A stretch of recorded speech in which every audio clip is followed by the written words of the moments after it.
Today I have a brand new subscription box to share with you guys. This isn't just a new box to my channel, this is like a brand new box ever, like this is the first box. I'm really excited about it. When she first got in touch I had a look on her website and everything, and it's basically a craft subscription box, so the contents inside are all crafty things. I have opened it just because she said there'd be an information sheet in there with discount codes and stuff on for you. She did send this to me for free to review, so yeah, there's some information on there for bloggers, so it's got all the information I need to tell you guys. So I'm just going to kind of sum up what it says on here because it's quite long, but basically this is the Glittery Hands box. It's a monthly subscription box full of surprise craft supplies. There is a theme to each box every month, so on here she's got anything from the mermaids to the 90s or pineapples. Every month the box will contain at least 2 reusable high quality pieces such as ink pads, tools, paints, items that will be a perfect addition to your craft toolbox, but it'll also have lots of other bits and pieces like sequins, pom-poms,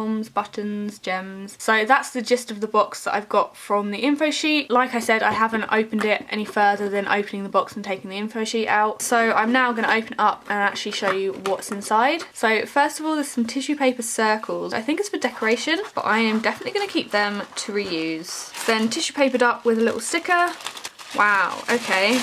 This says, "Welcome to the very first Glittery Hands box. Thank you so much for joining me on this glittery journey. I'm so excited for you to get this through your door. So dive into this month's Mermaid Lagoon themed box and you will find a treasure trove of craft supplies fit for mermaids." So it kind of goes over what I said before, which was on my info sheet. So on the back of that is actually a little quote card, which is really nice. First of all, we have a pigment ink pad, which is purple. This is high quality, acid free, non-toxic. I haven't had any of this kind of ink before. I pretty much swear by my StazOn ink. I don't really try any other inks because I'm quite happy with my StazOn. But yeah, I'll obviously give this a go. There's then a little pack of sequins, and this says sequins #1 mermaid scales. So she's obviously chosen sequins to kind of represent mermaid scales, which is really pretty.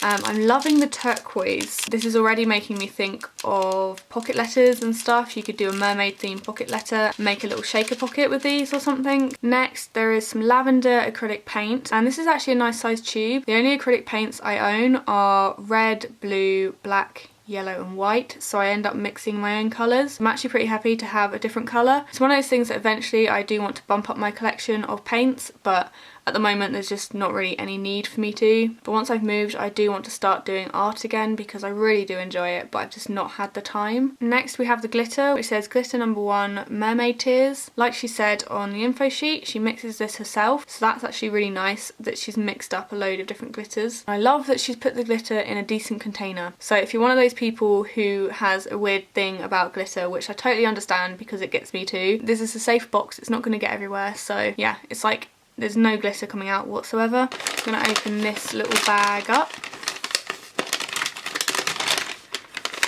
What's in here?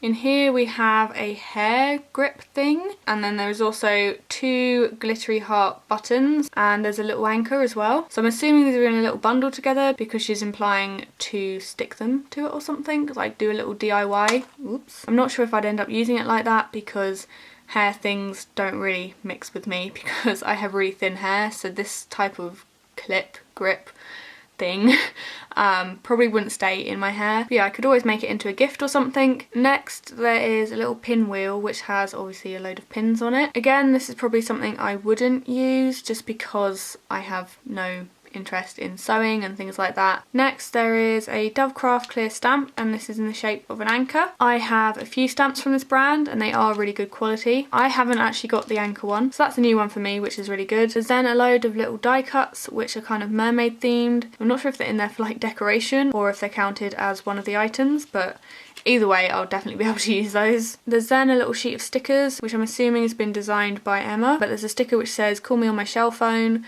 and 100% mermaid, and then obviously some mermaid themed shapes. We then have some iron-on glitter letters. So these aren't stickers, they are iron-on ones. I'm not too sure where I'd use these. I feel like there's a few kind of sewing fabric-y themed items in here that I probably wouldn't use just because that's not the sort of crafts that I'm into. I can easily send this to someone who I think would use it though. And then last of all in here there is 2 sheets of paper which have been designed by Emma. So obviously you can use those for absolutely anything. They are a really good quality, they're not too thin, and the print is really nice. And then she's also included a colouring page, which again I'm assuming has been designed by her. So this was everything that came in the first Glittery Hands box. For a first box, I think this has been put together really well. I think the thing I'm a bit on the fence about is the fact that there's a few different crafts going on in it. So you have stamping, you have art, you've got paper crafts, you've got a bit of sewing, you've got iron-on letters, you've got this kind of hairpiece. I get that it's obviously a generalised craft box, but if you don't do all of the things in the box, then some of the things you won't really be able to use. The things I was actually really impressed with for a first box is the fact that she's done like her own design. I think the sequins and the glitter are a great idea. I feel like I'd be a bit more into it if it was a little bit more focused. Like paper crafts and stamping, they're kind of a similar thing, but I feel like paper crafts and creating like hair things are like 2 ends of the craft scale. I know there's some people out there who will do paper crafts and they'll do all these other things as well, but I feel like personally for me I would have preferred it a little bit more focused on just one craft. I would love to know what you guys think of it, so let me know in the comments. The box itself costs £15 plus P&P if you're subscribed and £18 plus P&P for a one-off box. The discount code that I have to share with you guys is glitter12 and that gets you 20% off your first box when subscribing before the 1st of June.